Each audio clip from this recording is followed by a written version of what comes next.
Танысып қойыңдар. Бұл Боб. Боб, қайдасың сен? Келдің ау әйтеуір. Сен жиі кешігетін болыпсың, Боб.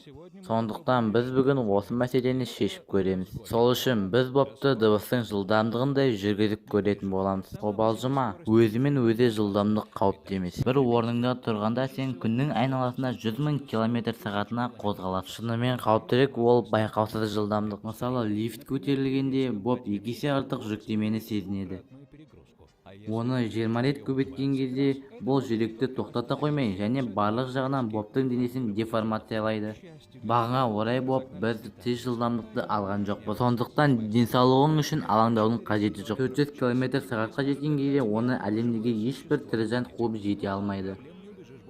Жылдамдық 800 км/сағатына жеткен кезде қауіптікті кішкентай дәмді құмды әкеле алады. Қазір оның импульсы 5 килограммдық гірге тең. Желдің ұйытқығанына қарағанда Боб дыбыстық барьерге тығыз келді. Ал бұл Бобтың керемет жылдамдық 300 метр секундқа жеткенін білдіреді. Бірақ су 35 сияқты дыбыстық истребитель 700 метр секундқа дейін барады. Боб ол үшін тасбақа сияқты. Тоқта, Боб, бұл жарыс емес. Мен саған қалай тоқтайтынын айтып үлгерген жоқпын.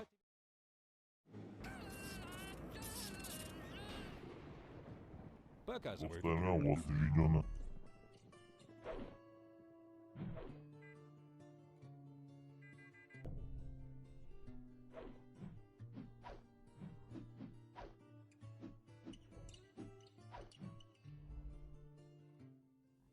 күнде кешігіп жүретін достарыңа көрсет және каналға тіркел. Бобқа жаңа эксперименттерді өткізіп алмас үшін.